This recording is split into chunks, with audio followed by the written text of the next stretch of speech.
aujourd'hui qui ont été exposées, qui existent pour l'entreprise qui a envie, pareil, d'exploiter sa terrasse, qui a envie d'exploiter son toit, qui se pose des questions, qui a envie aussi que ses salariés aillent récolter leurs légumes et leurs fruits sur place, et puis aussi qu'on peut partager ensemble au sein de l'entreprise. Hein, ça fait discuter, ça fait aussi éveiller à d'autres choses.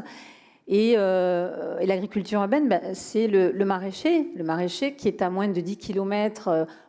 Par exemple, à Montpellier, c'est les nombreuses activités agricoles sur la périphérie de Montpellier et qui travaillent pour l'approvisionnement local de la restauration scolaire.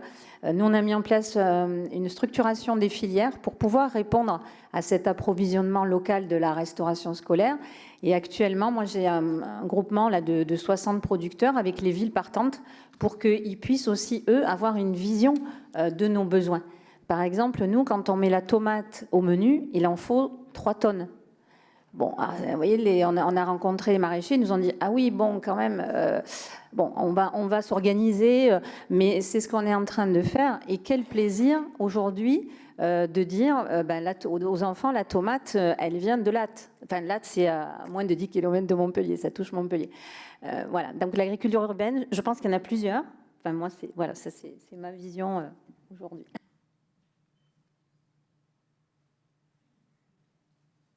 La question n'était pas adressée, mais non, mais je pense que c'est évidemment plein de choses, mais c'est avant tout c'est une agriculture qui se relocalise par rapport au territoire dans lequel elle trouve sa place, parce que voilà, comme l'histoire de l'agriculture, c'est une agriculture qui perd tout lien avec le territoire sur lequel donc ça ne se résume pas à ça, mais c'est quand même largement ça, et ce mouvement auquel on participe tous. Il raconte ce retour à une proximité avec tous les bons, les mauvais côtés. C'est-à-dire, c'est aussi une agriculture qui fabrique du frottement positif, cette agriculture urbaine, et que nous, on expérimente à Paris de manière ultra dure sur certains points, sur la question de la cohabitation entre des usages urbains, des usages agricoles, mais qui se posent partout, en fait, qui se posent y compris... donc moi, je me souviens, j'ai fait des études d'urbain il y a 25 ans, on travaillait sur une commune périurbaine au fin fond de la Bourgogne, où il y avait des problématiques des pavillonnaires qui en ont marre du tracteur qui passe le matin à 7 heures, c'est pas leur rythme de vie et tout. Et moi, je retrouve en travaillant sur les dispositifs pariculteurs ces mêmes types d'interrogations sur les frottements en termes d'usage. Et je trouve ça intéressant parce qu'on travaille ces sujets et on voit que la condition pour que ça fabrique des frottements positifs et de l'acceptation, c'est aussi de travailler sur des distributions. C'est le retour à une production locale et qui est consommée localement, en fait. Et je pense que c'est beaucoup ça, c'est la question d'une réconciliation entre un territoire et l'agriculteur et l'agriculture qui s'y installe, quoi. Je sais pas. Oui, je réfléchis tout haut aussi, mais je vais... moi, je me dis que peut-être c'est aussi lié à la zone d'influence de la ville, tout simplement, à sa capacité d'action. Chaque ville, c'est différent aussi. Voilà, jusqu'où est-ce que ma ville peut influer à la capacité d'agir, de mener des collaborations, à un impact. Ça dépend de la structure, la manière dont elle est conçue au niveau du territoire, mais aussi au niveau administratif, etc. Voilà, peut-être sa zone d'influence, quelque chose comme ça. Ce que nous, on appelle le périmètre urbain, auquel on peut avoir des porcheries industrielles et autres pour le Québec, tout du moins, dans le périmètre urbain, on peut sûrement ça avec des fermes laitières, des porcheries. Donc, nous, on se pose la question, est-ce que c'est toujours l'agriculture urbaine, même si dans le périmètre urbain? On n'a pas de réponse, mais effectivement, c'est des questions qu'on peut se poser. Quand on fait une stratégie, on dit on met 1 million d'euros par année, on met le million sur quoi, sur où, qui pose des défis, des enjeux. Vous avez réflexion à Bordeaux Métropole? C'était effectivement la question que moi je me posais et que nous on se pose à Bordeaux Métropole, d'où le thème de mon intervention, agriculture plurielle, parce qu'effectivement il n'y a pas un modèle, il n'y a pas une taille, il n'y a pas une structure, il n'y a pas un statut juridique. Et effectivement, je rejoins cette idée de périmètre urbain, c'est-à-dire c'est un espace avec sa cohérence, son organisation, ses acteurs, et à partir du moment où on travaille sur ce territoire et que évidemment on est dans une logique d'aménagement de ce territoire-là, toutes les formes d'agriculture rentrent dans ce qu'on entend par agriculture urbaine. Mais effectivement, c'est autant le jardin partagé réalisé par un promoteur ou un bailleur social que, effectivement, nos 6000 hectares de zones agricoles en périurbain. Nous, on parle de périurbain et de urbain quand on fait cette classification-là par rapport à la qualité du tissu urbain. Plus il est dense, plus on va parler d'agriculture urbaine. Et quand il est un petit peu moins dense et qu'on est sur des terres agricoles, on va parler de périurbain. Mais si on le globalise, c'est effectivement l'aire d'influence de notre métropole et qui n'est pas effectivement les limites administratives. Donc c'est pour ça qu'il faut parler d'aire urbaine ou de territoire urbain avec ces alliances, ces coopérations territoriales sur les territoires qui sont autour. Merci beaucoup. Une dernière question, justement. Plus une intervention ou une interrogation qu'une question. Puisqu'on parlait de frottement tout à l'heure ou d'agriculture urbaine, donc en proximité avec les zones, avec les habitants, c'était un peu les thèmes que vous aviez repris. Justement, sur Bordeaux Métropole, quels sont vos contacts, quelles sont les négociations, tant au niveau avec le ministère de l'Agriculture qu'au niveau de la préfecture, pour tout ce qui est des problématiques d'épandage, etc., donc à proximité des habitants, puisque c'est quand même une grosse problématique, notamment dans une zone viticole imbriquée comme sur la métropole. Alors effectivement, la réponse, elle n'est pas Enfin, elle peut être en partie dans la réglementation, mais effectivement, cette réglementation n'est pas entre les mains de notre métropole. Mais on est effectivement dans la gestion d'interfaces. Donc, soit cette gestion des interfaces, elle est traitée dans le cadre du PLU et des documents de planification avec ce qu'on appelle un peu les zones tampons qui permettent d'éloigner un tout petit peu certaines exploitations agricoles des zones d'habitat. C'est une première nature de réponse, ça ne règle pas tout, ce n'est pas la solution magique. La question du bio, vous avez compris, moi je n'en ai pas parlé d'agriculture biologique, et dans le document que vous avez dans votre document, nous parlons d'une agriculture respectueuse de l'environnement, avec des pratiques effectivement respectueuses de l'environnement, et plus cette interface effectivement est sensible, plus il y a une pression aimable, ou des fois peut-être un peu moins, mais en tout cas, nous, collectivités, on exerce, on va dire, une pression aimable vis-à-vis du monde agricole pour qu'il s'inscrive dans ces pratiques respectueuses de l'environnement. Et on voit que de toute façon, beaucoup d'exploitants agricoles reconnaissent qu'aujourd'hui, la rentabilité et l'efficacité de leur travail et de leurs exploitations agricoles est souvent au rendez-vous quand ils sont dans une démarche plus vertueuse. Après, il y a plusieurs agricultures. C'est vous, madame, je crois, qui avez évoqué aussi que la sylviculture et la viticulture font partie de l'agriculture. On n'en a pas trop parlé ce matin. La question que vous évoquez, elle est un peu plus prégnante sur le territoire de Bordeaux Métropole quand on parle de viticulture, parce que le monde viticole a peut-être mis un peu plus de temps à s'engager dans cette voie. C'est le cas aujourd'hui, mais ça n'empêche pas effectivement les frictions. Madame le maire de Parampure n'est pas là parmi nous, mais elle a eu ces situations à régler. Et c'est aussi par le dialogue, les réseaux d'acteurs, la proximité que nous devons avoir, nous, collectivités, avec l'ensemble du monde agricole, qui peut aussi aider à la résolution. Mais c'est une vraie difficulté, vous avez raison de la soulever.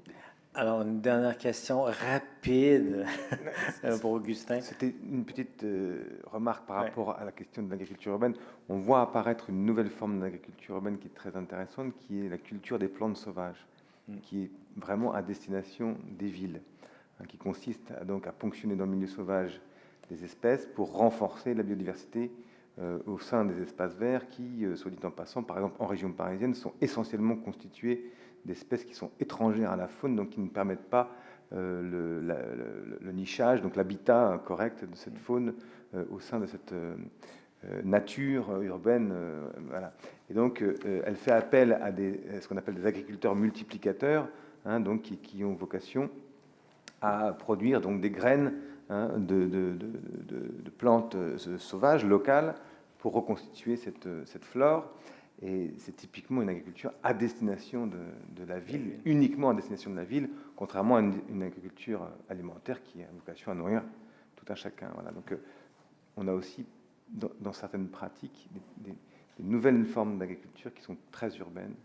Ouais, en espèce qu'elles pourront toucher la question des espaces verts. Et je pense qu'en matière d'urbanisme, il y a beaucoup de pistes qui se jouent justement du côté des espaces verts et de l'économie des espaces verts, hein, qu'on a alloué à la nature urbaine depuis 70 ans et qu'on s'apprêtera peut-être à réinterroger parce qu'il y a là beaucoup de moyens, beaucoup de sous. Et voilà, c'est une piste très intéressante, je pense. Oui, c'est le verdissement, transition et autres, et de nouvelles formes finalement. Mais merci beaucoup à l'ensemble des panélistes de ce matin et du panel qu'on vient de faire. Je veux bien que je te passe la parole pour les directives pour le dîner. Oui, donc après cette riche intellectuellement d'échanges et d'informations, nous vous invitons tous à déjeuner dans le salon d'honneur. Donc vous sortez de la salle, vous passez le sas et c'est tout de suite à droite. Vous avez de quoi boire et manger et donc et de quoi discuter entre vous. Et on se rejoint à 14h s'il vous plaît, parce que l'après-midi est longue aussi. Merci beaucoup.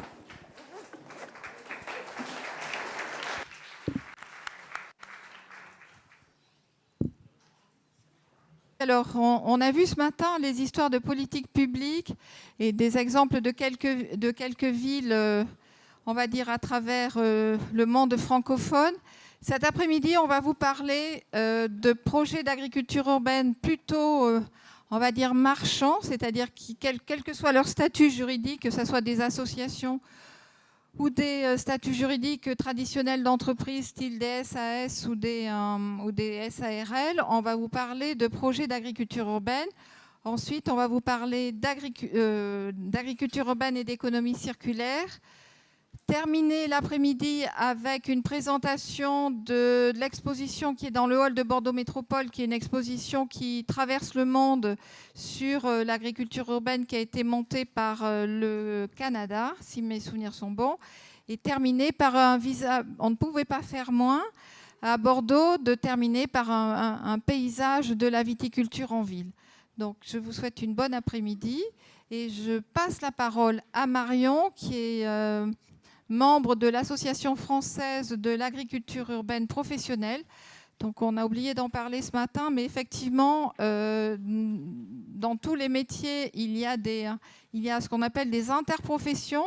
Et donc, la FOP s'est constituée il y a maintenant plus de 2 ans d'ailleurs, 2 ans, je crois, pour fédérer les agriculteurs, la nouvelle profession d'agriculteur urbain professionnel. Donc, peut-être que Marion va parler mieux que moi de la FOP. Donc, je vous laisse la parole et bon après-midi. Bonjour. Est-ce que vous êtes en forme? C'est le début de l'après-midi, ça va être compliqué. Vous êtes en forme? Bon, on pourra se mettre debout, essayer de danser un petit peu. On va essayer de rester calme. Donc, Marion Schnorr, je me présente. Je suis directrice de la Cité de l'Agriculture à Marseille, pour me situer professionnellement aussi, en plus d'être membre du CA de la FOP. La Cité de l'Agriculture, c'est un projet indépendant qui est né à Marseille en 2015 et qui a pour vocation, et ce n'est pas une mince affaire, de transformer les pratiques agricoles et alimentaires du territoire pour qu'elles soient plus durables. On produit, on transforme à travers un restaurant, on travaille sur la filière de valorisation des biodéchets, on travaille sur l'événementiel technicien, pro et grand public. On accompagne les collectivités et les porteurs de projets indépendants à monter des projets. L'asso est né en 2015 et forcément, en fait, on est en plein cœur de Marseille, donc on a commencé à travailler sur l'agriculture urbaine et aujourd'hui, on accompagne donc les porteurs de projets, on recense le foncier et on essaye de lever les freins juridiques et réglementaires. Ça, on le fait sur la ville de Marseille, sur la métropole et sur le département des Bouches-du-Rhône.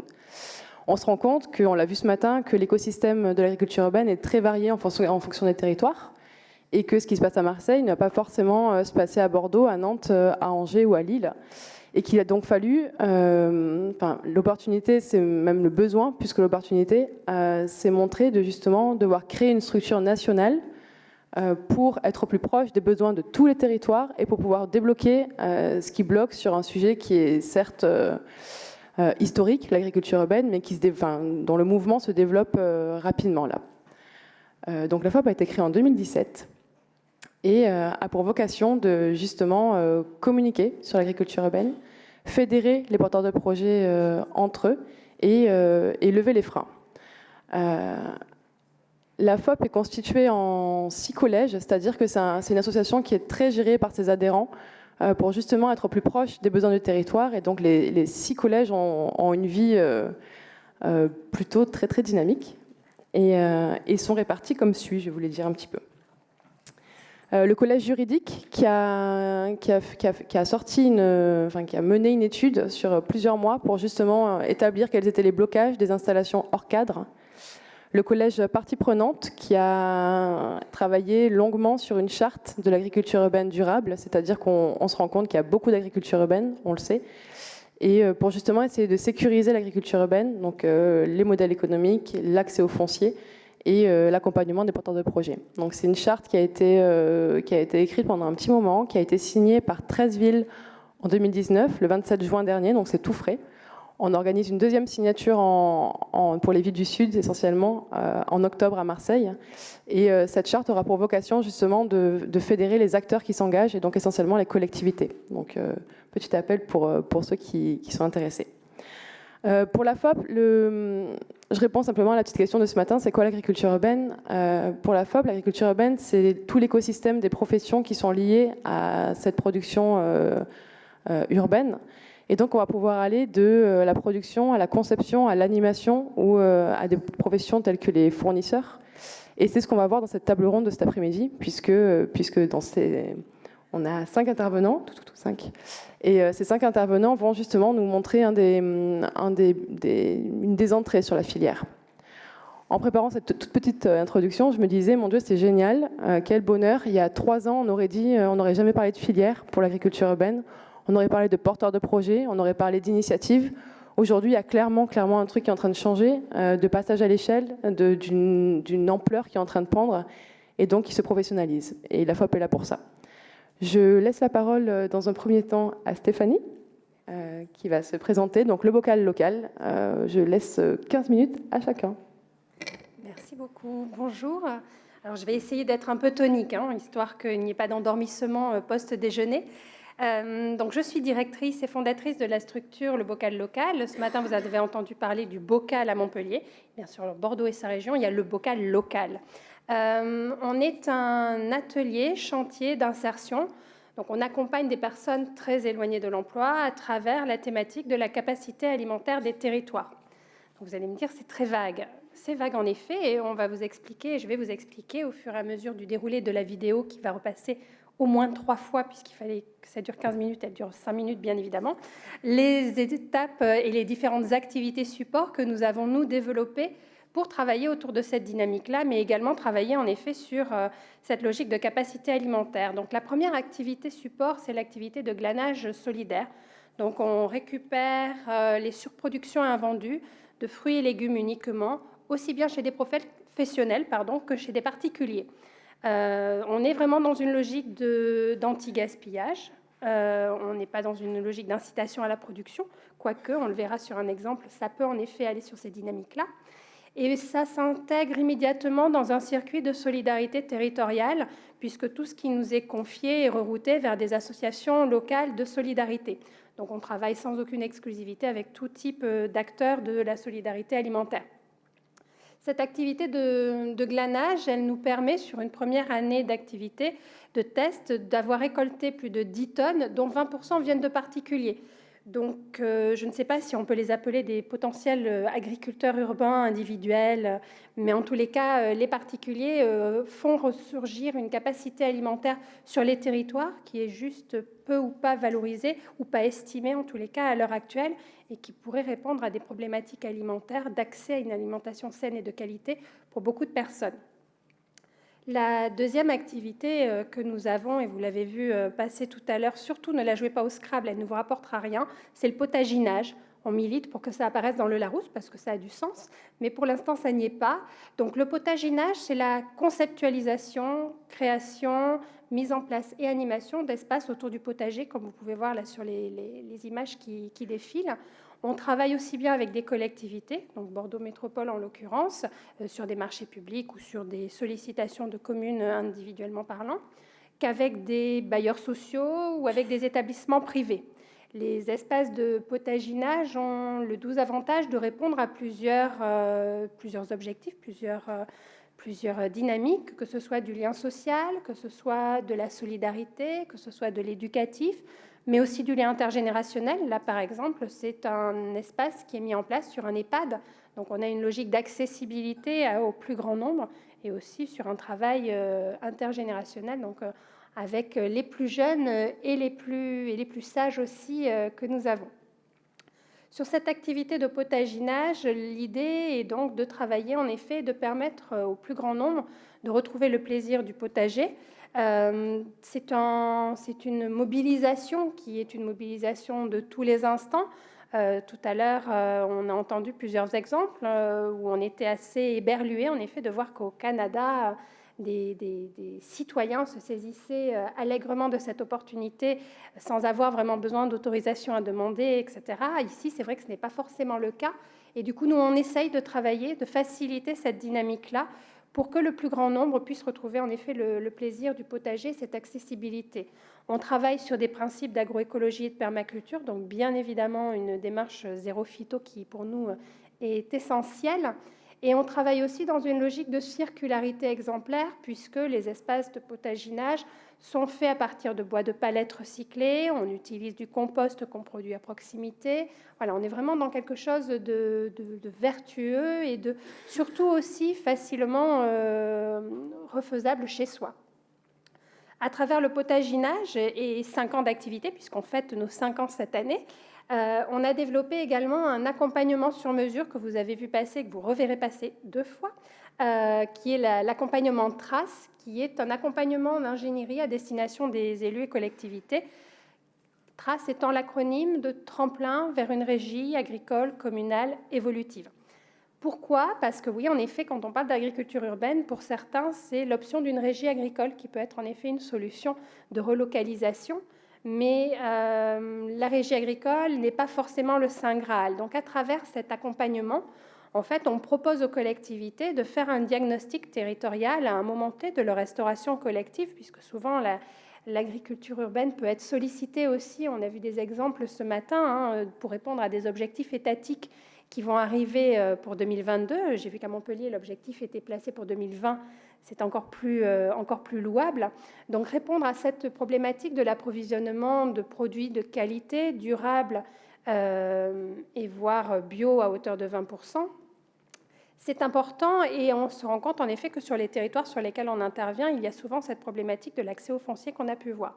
Donc, on travaille vraiment sur un outil de communication à travers TRACE, sur un phasage d'accompagnement, donc comme je le disais, un diagnostic territorial à un moment T, donc qui est un temps pluripartenarial, puisque ce sont des comités de pilotage avec aussi bien les élus que les cuisiniers, des diététiciens, les parents d'élèves aussi sont importants pour nous, les enfants aussi font partie des comités de pilotage, ce qui nous permet à la fin de ce diagnostic de travailler sur une deuxième phase qui est une piste des orientations possibles, durant laquelle, à la fin de laquelle, du moins, on présentera 3 modèles économiques pérennes et économiquement viables. Et on en parlait tout à l'heure, en effet, aussi de la fragilité des initiatives qu'il peut y avoir. On en est tout à fait conscient, puisqu'en tant que structure d'insertion, on a en effet ce devoir que d'être rentable et de pouvoir, en effet, être pérenne en termes d'activité.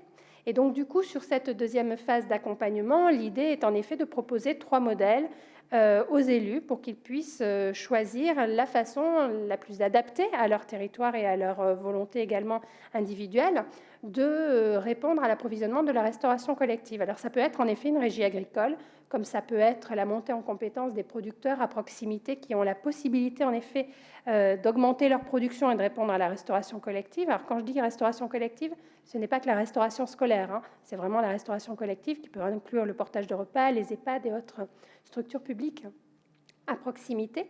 Et donc, du coup, sur cette dynamique-là, derrière, on a une troisième phase, puisqu'on est un atelier chantier d'insertion et qu'on peut donc accompagner les collectivités à la mise en œuvre de la régie sur des démarches d'atelier chantier d'insertion, donc avec une dynamique de marché closé, ce qui permet de lever quelques freins non négligeables, notamment financiers, sur la mise en place de ces outils. Notre dernière activité, alors qui est une activité qui est en cours de conceptualisation, c'est une conserverie anti-gaspi, dont l'objectif est de traiter les surproductions et invendus de fruits et légumes que nous ne sommes pas en mesure de donner auprès des bénéficiaires des associations d'aide alimentaire parce que c'est avancé en termes de maturité, abîmé ou moche. Cette conserverie, c'est un outil à taille humaine qui va se situer plutôt sur la rive droite métropolitaine et sans doute a priori aussi hors métropole, mais avec une dynamique de transfert bien évidemment vers la métropole également. Et donc du coup, l'idée c'est de travailler sur des recettes simples et reproductibles aussi, comme on fait sur nos espaces de potaginage. Nos espaces de potaginage sont faits dans une dynamique d'adaptation et d'adaptabilité exacerbée pour que les personnes puissent éventuellement aussi le reproduire dans leur cadre, dans leur cellule familiale. Pour la conserverie, c'est la même chose. On va travailler sur des recettes stérilisées lambda, mais aussi sur des produits lactofermentés qui ne demandent pas de technicité, et aussi sur des produits séchés qui permettent également, en effet, de reproduire ces deux opportunités dans la cellule familiale. Là, c'est les activités du bocal local que je viens de vous brosser. Si j'interviens aujourd'hui, c'est parce qu'en effet, on fait partie de ce qu'on appelle l'ESS, l'économie sociale et solidaire, et qu'on est un outil et un facilitateur, je pense, en effet, de la mobilisation des territoires. Parce qu'on a cette capacité à être un outil de proximité des territoires. On a la capacité aussi à accompagner, mais cette capacité, on l'a acquise au fur et à mesure de nos expériences, parce qu'on a mis en place aussi une équipe. Monter un projet ESS sur la dynamique capacité alimentaire, ce n'est pas forcément ce qu'il y a de plus aisé. On a des besoins essentiels au départ, qui sont des besoins de financement et qu'on a eu grâce à des institutionnels qui ont pris des paris fous, de se dire, oui, l'idée en elle-même peut être pertinente. On va les accompagner financièrement, ce qui nous a permis de nous tester. Donc, en termes de partenaires, le tout premier fut le conseil départemental. On a eu ensuite la région et la DRAF qui nous ont également accompagnés et qui nous ont permis, en effet, de pouvoir nous tester et de pouvoir éprouver le modèle pour lequel on avait envie de se battre, pour permettre en effet au plus grand nombre de retrouver une dynamique alimentaire et une capacité alimentaire qui est essentielle. Sur le territoire girondin notamment, puisqu'on travaille de façon très large, je vais arrêter de mettre des coups dans le micro, je vais l'éloigner. Sur le territoire girondin, il faut savoir qu'en termes de restauration collective, par exemple, pour certains enfants, donc sur la restauration scolaire, c'est le seul repas qu'ils font par jour. Donc quand on a ce constat-là, on se dit en effet que nous, en tant que structure locale de proximité, on a un élément qu'on peut apporter au niveau des élus pour garantir que ce repas, pour garantir qu'il y ait une solidarité alimentaire qui est essentielle et qui se mette en place. Véronique m'avait demandé de répondre à la dure question de comment communiquer pour développer son projet. Je ne sais pas si j'ai toutes les réponses là-dessus. J'ai envie de dire que la communication, c'est un élément essentiel, que ce soit communication grand public. D'ailleurs, nous avons une page Facebook, n'hésitez pas à y aller. Que ce soit au niveau des professionnels également, on n'est pas... C'est des publics qui sont très différents, et surtout quand on travaille avec des professionnels qui sont extrêmement variés. Nous, on travaille aussi bien avec des producteurs qu'avec des institutionnels, qu'avec des personnes qui ont une recherche de lucrativité. Et donc, du coup, il y a une logique d'adaptabilité, mais je pense que si on a cette adaptabilité dans notre discours, on l'a également aussi dans nos activités, qui est essentielle. Et je pense aussi que c'est ce qui permet au projet de continuer à avancer, de continuer à être pertinent sur ses actions, parce qu'en effet, on écoute Au-delà de communiquer, je pense qu'il y a aussi une logique d'écoute des territoires et des besoins des territoires afin d'y apporter les réponses les plus adaptées possibles en termes de capacité alimentaire, puisque c'est vraiment notre cœur de métier. Ce que j'ai envie de dire aussi, c'est que au-delà de la communication, je pense qu'il y a une logique de pugnacité, mais c'est sans aucun doute propre à n'importe quel projet, mais peut-être encore plus au niveau de l'économie sociale et solidaire. Et je pense qu'il y a d'autres intervenants qui interviendront peut-être un petit peu plus tard et qui pourront dire en effet que si on n'est pas un peu pugnace ou un peu opiniâtre, eh bien en effet, les initiatives peuvent avoir du mal à décoller ou peuvent avoir du mal à maintenir la dynamique qui est lancée. Et ça, je pense que c'est un élément qui est essentiel à l'heure actuelle sur nos projets. Voilà ce que j'avais à vous dire aujourd'hui. Je pense que je suis dans le timing. Merci.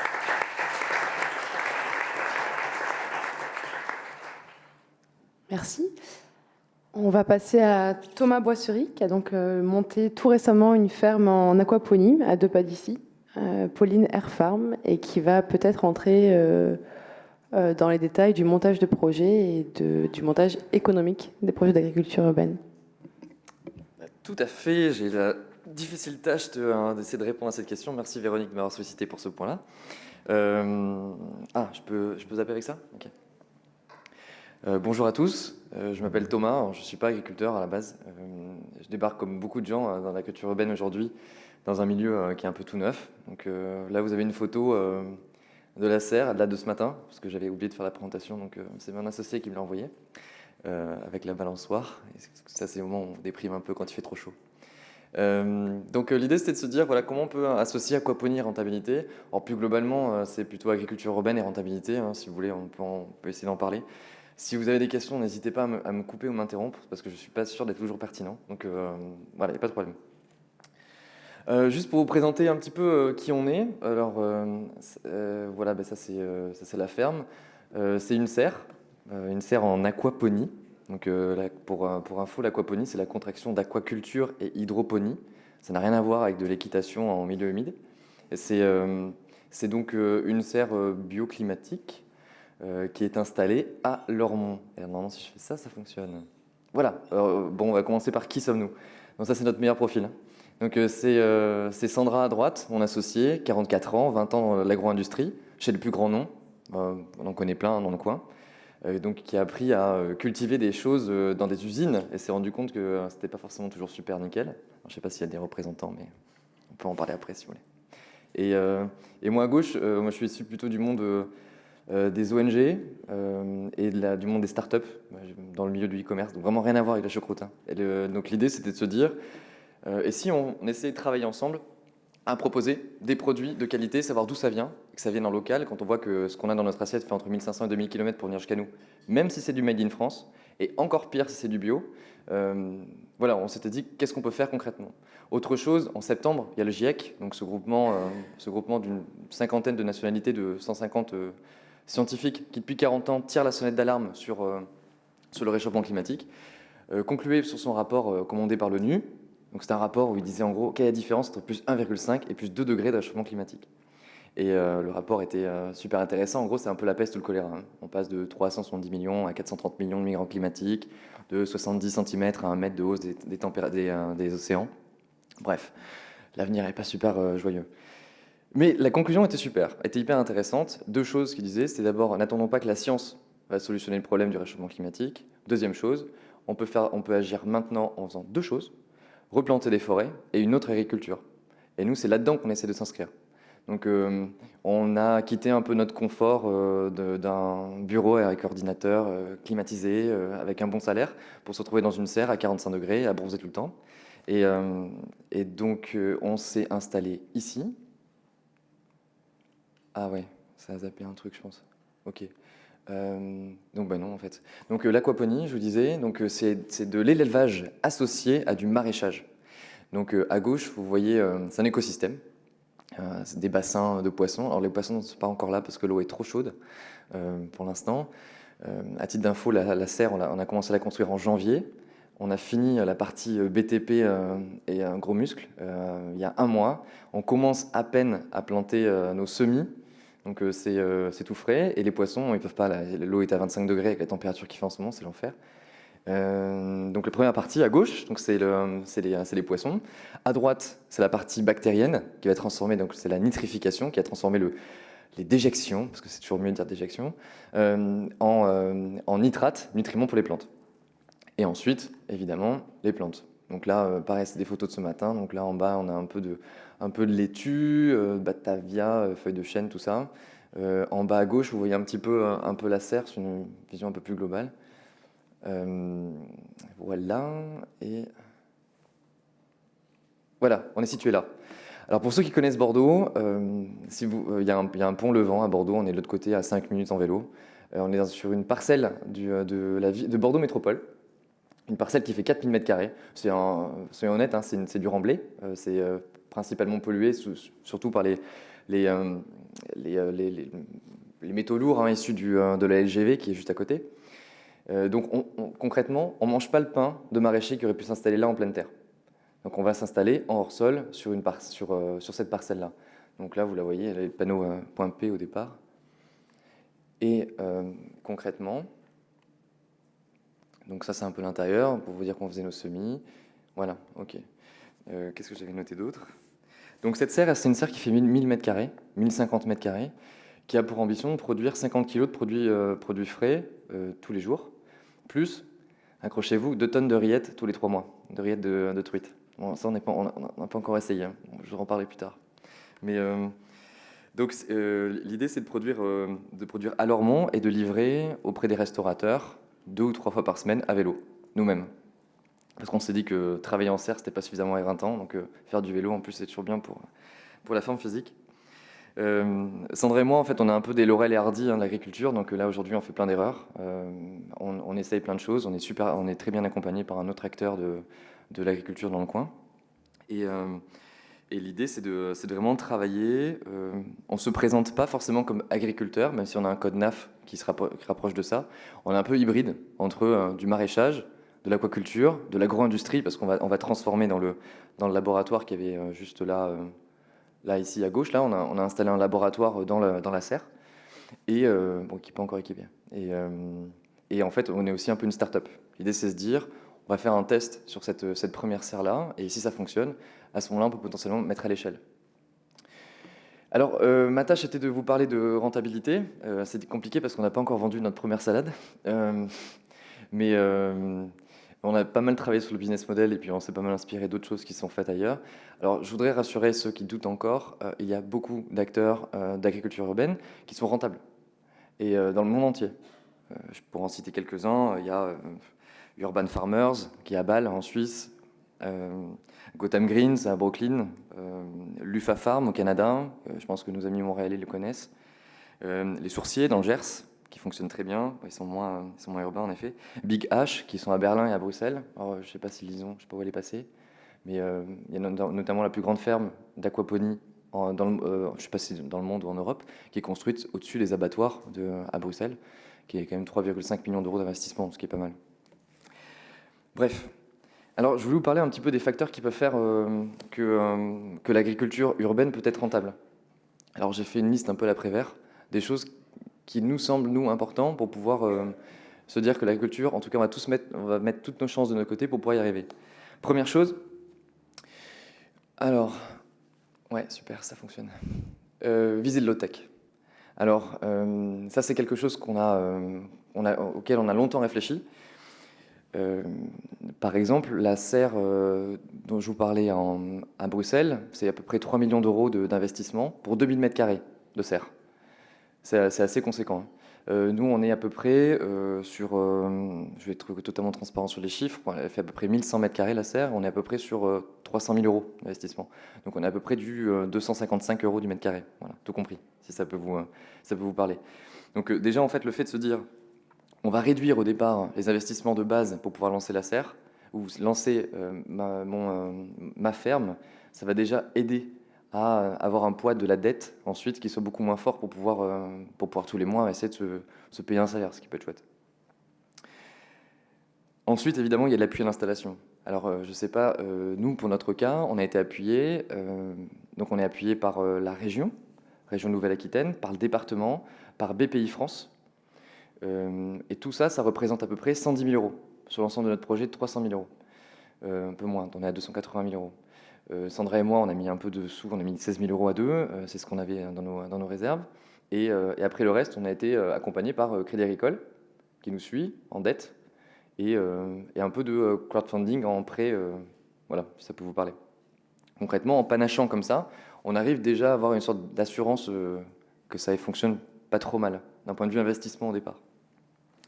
Ensuite, ça c'est un sujet aussi qui est important en agriculture urbaine, c'est tout ce qui est production à forte valeur ajoutée. Alors nous, dans notre business model, on s'est basé sur une vente au kilo, prix au kilo en moyenne, de 7 euros hors taxe. Donc dedans, on va avoir de la salade. La salade, on ne va pas la vendre à 7 euros le kilo, hein, clairement, on est plutôt à 1 euro la salade. Et par contre, on peut avoir des aromates. Là, les aromates, on peut monter à 50 ou 100 euros du kilo. Donc on essaie de panacher un petit peu pour quand même essayer d'avoir en moyenne des revenus suffisants pour les produits qu'on va proposer à la vente. Ça, c'est vraiment fondamental. Je rêve d'une chose, c'est que l'agriculture urbaine soit vraiment disponible pour tous, et non pas portée par une association, mais portée par une entreprise. Aujourd'hui, honnêtement, pour l'instant, c'est compliqué.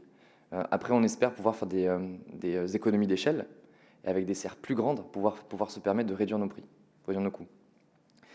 C'est la raison pour laquelle on travaille aussi sur l'hybridation. C'est-à-dire que déjà par définition, nous on fait du maraîchage et de l'aquaculture. C'est-à-dire qu'on vend des fruits et légumes et des truites arc-en-ciel. Donc ça c'est déjà une chose qui nous semble important. Mais ensuite à ça, on sait que pour nos prochains projets, on fera aussi de l'hybridation. C'est-à-dire, on va pouvoir peut-être travailler sur aquaponie et permaculture, j'en parlais tout à l'heure à la Pause Club, aquaponie et restauration sur place, ou événementiel. Je sais qu'il y en a certains déjà qui le font aujourd'hui. Donc ça, c'est des choses qu'on peut faire aujourd'hui qui nous permettent de réduire les aléas qu'on peut avoir sur telle ou telle production. Autre chose, sur la réussite pour son business model, pour essayer d'être rentable, c'est évidemment les circuits courts. Alors vous allez me dire, t'enfonces une porte ouverte là. Nous, au départ, on nous a dit, on a plein de gens dans le quartier qui sont venus, qui nous ont dit, quand est-ce qu'on pourrait acheter vos tomates et tout. Et malheureusement, on les refuse. Et on préfère privilégier le travail en B2B avec peut-être une vingtaine de clients type restaurateur, hôtelier ou distribution spécialisée que le panier aux particuliers en direct. Enfin, calculer le temps que ça prend quand on est à but lucratif. Hein. Le temps que ça prend de préparer un panier, c'est galère. Honnêtement, c'est pas rentable. Donc aujourd'hui, on a préféré refuser ce type de clientèle-là. Bien sûr, pour pouvoir être rentable, il nous faut des clients. Donc, pour vous citer un exemple, avant même qu'on fasse de la publicité sur le projet, on n'en fait toujours pas. On a déjà un client qui est venu nous voir, un B2B, et qui nous a dit, nous, écoutez, on sera prêt à vous acheter tout ce que vous serez prêt à nous vendre. Donc, clairement, il y a un marché. Il y a un marché, il faut simplement aller le chercher, et puis même quand on ne va pas le chercher, en fait, ils viennent nous voir, quoi. C'est assez dingue. Après, la complémentarité des porteurs de projets, je vous le disais, on est un peu Laurel Hardy de l'agriculture. C'est la technicité d'un côté, mais aussi le marketing de l'autre. Et c'est très souvent, moi, je vois des super projets portés par des super techniciens, mais qui vont pas forcément aller au-delà et porter ce projet d'un point de vue marketing, d'un point de vue commercial, ou l'inverse. Je vois aussi beaucoup de projets portés par des anciens d'école de commerce, hein, comme moi par exemple, et qui se plantent parce qu'ils connaissent pas du tout la technicité, et puis ils finissent par produire des choses qui poussent pas, quoi. J'ai presque fini, promis. Se focaliser aussi sur une preuve de concept. Se dire qu'au départ, peut-être commencer petit. Pas forcément se lancer sur un gros projet directement. Tant qu'on ne maîtrise pas la technicité, notamment, nous on le voit avec les 2 semaines de canicule là, qu'on vient d'avoir en ce moment, là, au fond, ce que vous voyez un peu en vert clair, c'est la roquette. Et normalement, la roquette, elle est vert foncé, mais il fait tellement chaud que c'est en train de griller, quoi. Donc on apprend au fur et à mesure, et mieux vaut apprendre pour ne pas se planter, apprendre à une petite échelle et ensuite passer à l'échelle.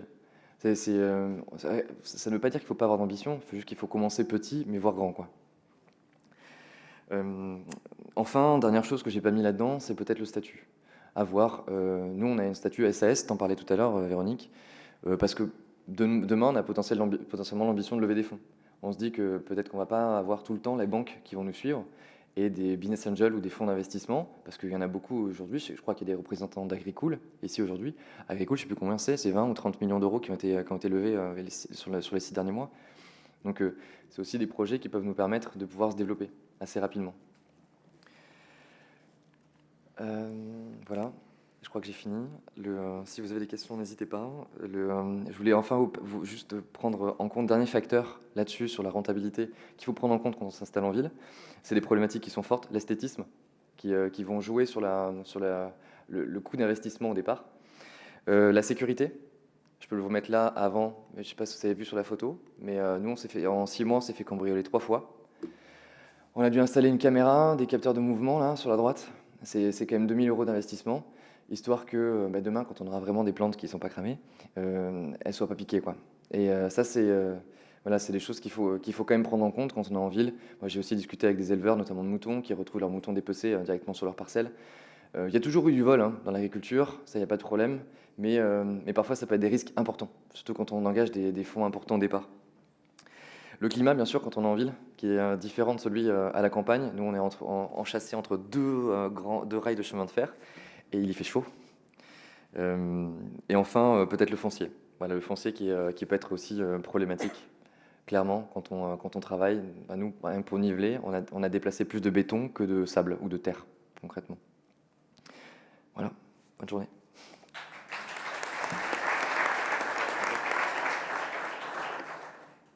Merci Thomas. On a eu un regard animation et conseil de réseau, un regard producteur. On passe aux fournisseurs peut-être, avec Michael. Alors oui, on reste dans le monde de la start-up.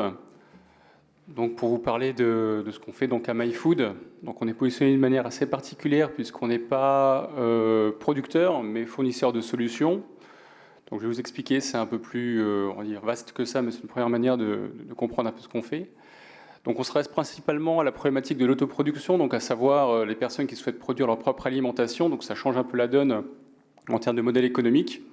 Et je vais vous parler tout d'abord de la jeunesse de ce projet. Donc tout d'abord, ce projet est une recherche d'émancipation personnelle. Alors il faut revenir en 2010, à l'époque des tout premiers projets de financement participatif, les fameux projets de crowdfunding, qui est extrêmement inspirant parce qu'ils annonçaient déjà la couleur de ce qu'allait être je veux dire, le futur, c'est-à-dire une appropriation citoyenne de problématiques qui concernent tout le monde. Donc voilà, je veux dire, des problématiques qui concernent tout le monde forcément peuvent trouver leur source de financement directement via des personnes privées. Donc on partage un certain nombre de valeurs et ça permet de générer des fonds et de réaliser des projets. Donc moi, ça m'inspirait beaucoup en 2010, au même titre que des approches assez, je vais dire, liées du monde auquel je viens, c'est-à-dire le monde de l'informatique, à savoir les approches qui vont privilégier le partage et l'échange. Donc je sais pas si ça vous parle, le libre ou l'open source. Et donc c'est une philosophie qui cherche à nourrir le bien commun. Et justement, quand on parle de l'alimentation, très facilement, on va trouver pas mal de points d'achoppement entre le besoin de transparence, le partage et l'alimentation. Donc c'est à ce niveau-là que, voilà, dans mon esprit, dans celui de certains collègues déjà de l'époque, on a cherché à monter ce projet-là d'après 18 heures. Donc on a été tenté assez péniblement de le lancer dans nos boîtes respectives. C'était un peu délicat. Il y a eu plusieurs phases d'accélération, dont un Startup Weekend en 2014, qui était pour nous une vraie découverte de ce qu'était l'entrepreneuriat et la manière de se financer. Donc je reviendrai là-dessus tout à l'heure. Et on a participé en 2015 à la POC 21. Pour ceux qui s'en souviennent, c'était en écho à la COP 21 quelques mois plus tard, où justement 12 projets à l'international avaient été sélectionnés pour justement collaborer autour des makers, de différents entrepreneurs, on va dire, autour des problématiques de l'open source et principalement pour nous de l'alimentation. On a cherché à faire émerger des solutions et c'est suite à ça qu'on a lancé notre entreprise quelques mois plus tard avec une approche assez communautaire. Donc finalement, notre entreprise, je vais expliquer ses sources de financement. Déjà, c'est pour commencer nos capitaux propres, mais c'est un esprit de partage, d'échange et des produits qui se sont construits, qui ont émergé de manière collaborative. Alors, oups. Donc voici l'équipe initiale. Donc je suis cofondateur, on est 3, donc il y a Joanne et Mathieu. Et assez rapidement, on a été rejoint par Kevin sur la partie logistique et une business angel, Margot. Donc c'est vrai que les premiers investissements qui paraissent aujourd'hui assez dérisoires, à peine 15 000 euros, au début sont vraiment centraux parce que c'est vraiment la confiance que vous mettez au cœur de votre initiative qui va porter vos premiers investissements. Donc voilà, il y a tout un travail quand même de mise en œuvre qui est important dès le premier jour. Donc nous, le jour où on a rencontré notre première investisseuse, finalement Margot, on avait déjà un petit aperçu de ce qu'allait être la communauté des pionniers, donc la communauté des utilisateurs qui allaient utiliser nos serres et les co-développer avec nous. Alors tout d'abord, pour revenir sur les valeurs qui nous ont permis d'avancer jusqu'alors, on cherche très simplement à nourrir l'humanité avec des outils qu'on leur fournit clés en main, donc avoir une approche qui est cherchée à, non pas à standardiser, mais à apporter, on va dire, une certaine couche de normalisation à toutes les initiatives possibles et imaginables pour produire sa propre alimentation. Donc il y en a beaucoup qui existent sur Internet. Certaines fonctionnent mieux que d'autres. On a parlé tout à l'heure d'aquaponie et de permaculture, j'y reviendrai aussi tout à l'heure. Donc dans le cahier des charges, c'est de pouvoir offrir une nourriture saine, riche, durable et ultra fraîche. Donc forcément sans pesticides et autres qu'on peut s'imaginer, surtout privilégier l'aspect gustatif à l'aspect uniquement logistique et financier. Unifier les acteurs du changement. Donc c'est vrai que c'est le but des initiatives open source, c'est quand même de chercher à agréger un maximum d'énergie autour de soi. C'est-à-dire que voilà, la force de l'approche communautaire, c'est de réussir à engager des personnes qui vont apporter leur pierre à l'édifice, et nous aussi réussir à distribuer ça à travers notre réseau. Donc limiter les émissions de CO2 naturellement, donc via l'autoproduction, on limite tout ce qui est déplacement, logistique, déchets et autres, plastique à usage unique naturellement, pesticides et OGM. Et l'esprit naturellement qui reste, on va dire, la colonne vertébrale de notre approche MyFood, c'est l'esprit de partage de la connaissance pour accomplir une réelle transition. Donc il y a plusieurs leviers possibles pour permettre de créer une initiative comme la nôtre, le partage, l'échange et surtout réussir avec une vision d'agréger un maximum de personnes autour de cette initiative. Alors nos objectifs, on a fait un bilan un bilan assez honnête sur ce que pouvaient être les attentes aujourd'hui des personnes qui veulent produire leur propre alimentation. C'est déjà des personnes sans expérience. C'est-à-dire qu'en gros, voilà, on veut contribuer activement à la transition écologique, on veut participer clairement et activement à ce mouvement. On va chercher à rentrer dans cette démarche, mais sans aucune expérience. Donc nous, on va devoir accompagner. On n'est pas forcément uniquement que fournisseur de solutions. Voilà, on vous livre un produit et puis vous débrouillez avec. On va accompagner les projets. Donc accompagner les projets dans leur complexité. Vous allez voir, ce sont des serres de plusieurs dizaines de mètres carrés qu'on a besoin de faire venir dans la vie des personnes. Donc on les accompagne. On limite le temps de maintenance. Alors c'est vrai que très concrètement, on a quand même besoin d'assurer une certaine source de revenus dans son foyer. Donc les gens vont devoir continuer à travailler en tant que salariés pour financer leur serre déjà et puis payer leurs factures. Donc on va limiter le temps de maintenance à travers justement les opportunités qu'on a d'utiliser des technologies libres, parce qu'elles sont de facto devenues accessibles. Et aussi permettre des personnes de travailler à distance, c'est-à-dire de pouvoir nous monitorer ce qui se passe dans les serres pour pouvoir les gérer au mieux, et aussi de laisser les personnes partir en vacances, parce que c'est bien normal de laisser son petite production tourner pendant qu'on est à distance. L'expérience plaisante, on en parlait aussi tout à l'heure en urbain, bon, ça ne doit pas ressembler forcément à une usine à salade, mais à quelque chose, un endroit où on aime passer du temps en famille, partager aussi des moments agréables. Alors, par rapport aux technologies, je vais passer rapidement. Donc, on a déjà parlé d'aquaponie, de bioponie, c'est-à-dire des engrais organiques, des buts de permaculture, de la lutte biologique intégrée. Donc, on parlait de l'absence de pesticides. Justement, on va créer des environnements résilients qui proposent aux nuisibles directement leurs antagonistes pour réguler les populations. On dispose aussi d'un calendrier annuel de culture intégrée pour optimiser les performances de la serre. On va chercher à vraiment mettre ce qu'il faut là où il faut en fonction des configurations. Donc les personnes, les pionniers sont directement guidés à travers un calendrier intégré qui leur offre la plus grosse panel, enfin le panel le plus large de production en fonction de la saison. Et aussi l'aspect connectivité et intelligence artificielle qui permet aussi, via la collecte de données, de pousser des notifications intelligentes et de guider les pionniers vers une expérience optimale. Alors voilà à quoi ça ressemble, 22 mètres carrés, Donc cet outil ne ressemblait pas à ça. Hein. Au début, voilà, il a évolué de manière itérative. C'est là que ça devient intéressant. Donc on n'est pas passé par le stade où on a dû dépenser beaucoup d'argent en R&D.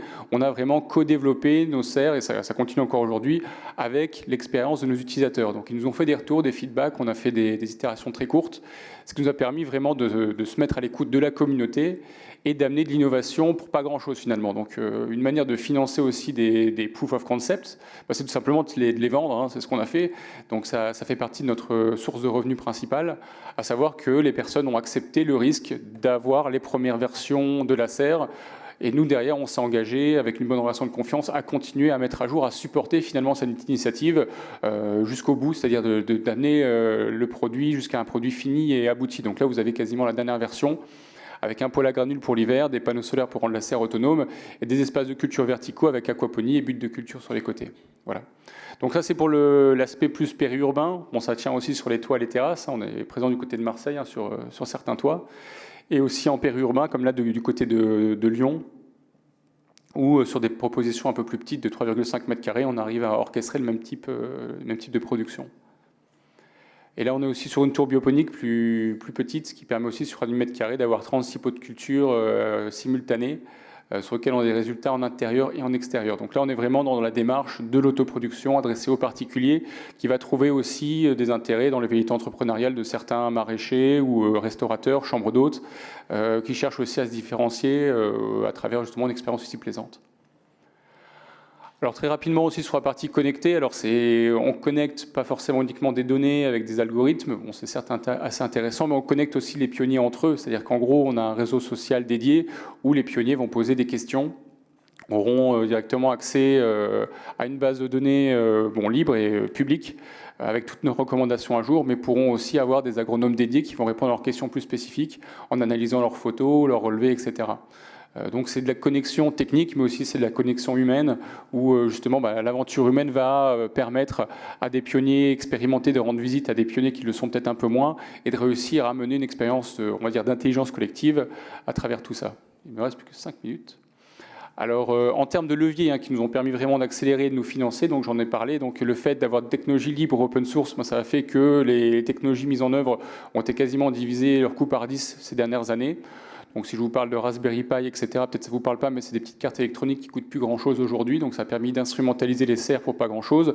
L'aspect collaboratif et digital, donc là je vais en parler un peu, le fait de pouvoir faire appel à l'intelligence de toute une communauté, donc chaque personne qui porte le projet avec nous amène une pierre à l'édifice.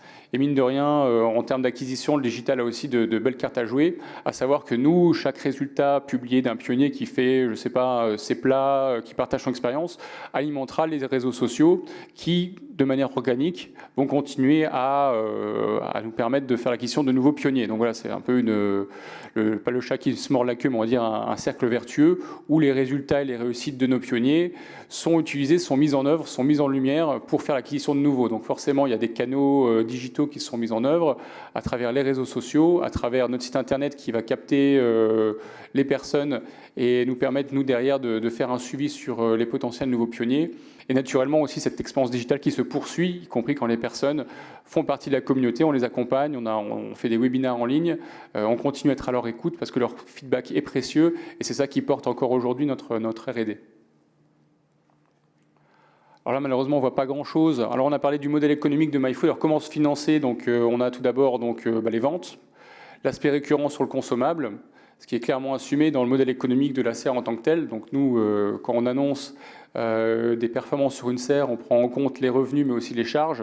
Donc les personnes rentabilisent leur achat au bout de 6 à 8 ans en fonction des configurations. Ça prend en compte nos recommandations, toutes les charges et tous les revenus générés par rapport à aussi notre offre de valeur qui consiste à leur amener une expérience digitale complète, donc un réseau social dédié, des plateformes qui continuent à évoluer et des mises à jour qui permettent aussi d'aller toujours plus loin dans leur expérience. Alors, on a parlé tout à l'heure de levée de fonds. C'est vrai que les levées de fonds, elles viennent accompagner la croissance. Elles ne se décrètent pas forcément. Alors, peu importe, des fois, il y a des exceptions, mais bon, la plupart du temps, on a besoin de s'appuyer sur un chiffre d'affaires qui nous a tangenté avec le 1 million d'euros l'année passée. Donc, forcément, à ce niveau-là, c'est plus simple d'aller solliciter des acteurs du type impact, puisqu'il y a des fonds impact qui ne sont pas forcément les plus simples à obtenir. Mais vu qu'on a parlé de crowdfunding tout à l'heure, je peux vous parler de crowd equity, c'est-à-dire de financement participatif basée sur les actions. Donc, je ne sais pas si vous connaissez la plateforme Lita, mais nous, justement, on a lancé une plateforme, on a lancé une campagne de financement participatif sur Lita il y a quelques mois, qui a déjà précollecté plus d'1,5 million d'euros. Donc, ça nous a permis aussi, de manière extrêmement transparente, d'ouvrir le capital et la gouvernance de MyFood à travers une plateforme digitale. Donc les gens investissent sans même nous avoir jamais rencontrés à partir d'un billet qui est de 200 euros. Voilà, ça permet encore de continuer à accroître, on va dire, la vélocité et le momentum de notre communauté à travers une campagne de financement où les gens deviennent acteurs directement à travers du financement. Donc on a un comité des pionniers qui a déjà investi, parfois même en direct, pour l'acquisition d'une serre et pour vraiment porter notre R&D, mais même des personnes peuvent investir maintenant sur les plateformes digitales pour aussi financer la croissance de notre entreprise. Alors l'esprit de communauté, j'en ai beaucoup parlé déjà. Donc ce sont des échanges, la transparence du partage, des témoignages aussi. Donc les personnes viennent témoigner sur les salons pour ceux qui nous ont déjà rendu visite. Et forcément, ils viennent contribuer en nous amenant des bonnes idées ou des modules supplémentaires. La publication de leurs résultats, forcément, ça nous aide. Et nous aussi, on contribue à nourrir le bien commun puisqu'on publie tout ce qu'on produit, à savoir les plans, les sources codes techniques de nos serres et des données anonymisées si des écoles ou autres veulent faire de l'intelligence sur des données qu'on publie. Parfois, les visites sont rétribuées quand elles amènent des transformations en termes de vente. Et bien souvent, les pionniers préfèrent rétribuer des associations ou faire des dons plutôt que de récupérer des bons sur notre site internet ou quoi que ce soit. Alors, notre évolution depuis 3 ans, on a déployé plus de 180 serres sur 14 pays. Des entreprises pionnières de plus en plus. Je n'ai pas parlé des EHPAD tout à l'heure où les serres ne sont pas seulement productives, mais sont aussi des espaces de médiation où les personnes aiment passer du temps, où ils créent aussi des ateliers pédagogiques à l'intérieur.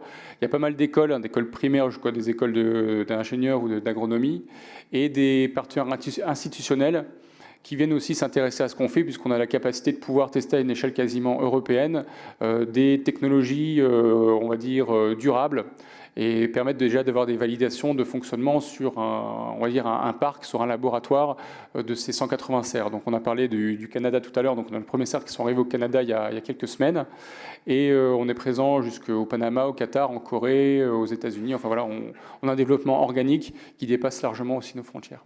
Voilà.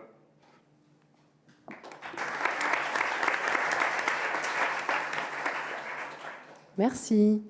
On va changer de focale et voir ce que Sophie Chevillard du groupe Carrefour a à nous dire sur justement les projets d'agriculture urbaine et en quoi ils dynamisent la proximité des hypermarchés, si j'ai bien compris.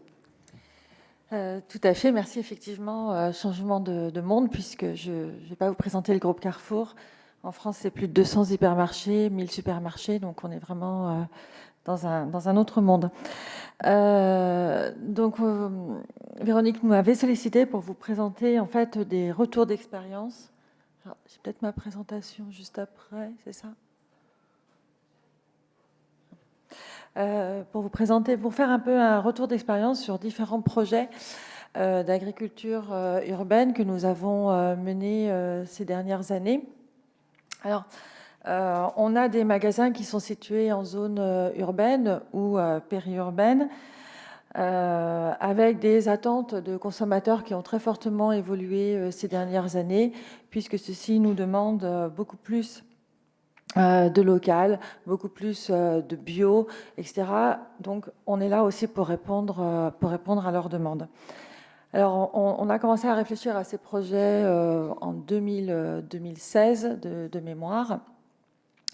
Nous, on n'est pas des agriculteurs, on est un groupe de distribution. Du coup, dans notre méthodologie, on s'est entouré d'un panel d'experts. On a fait plusieurs réunions parties prenantes de façon à comprendre ce que c'était l'agriculture urbaine, comment ça fonctionnait, quels étaient les différents acteurs, etc. Et à la suite de ça, on en a sorti quelques principes pour la réalisation de nos projets. Ces principes, en fait, tournent autour de quelques éléments. Nos projets d'agriculture urbaine s'inscrivent comme une offre complémentaire à la distribution traditionnelle. Ça ne remplacera jamais nos circuits d'approvisionnement classiques, étant donné les volumes. Ça sera toujours une offre complémentaire, mais qui sera donc du coup ultra locale, qui permettront de créer des relations commerciales plus directes avec nos partenaires, qui ont pour objectif de créer du lien sur les territoires où nous sommes implantés. Et puis contribuer également à la végétalisation des villes. Voilà, c'est quelques principes qu'on avait dictés. Alors j'ai sélectionné 3 projets que nous avons menés. Le premier projet que je voulais vous présenter, c'est celui de Villiers-en-Bière.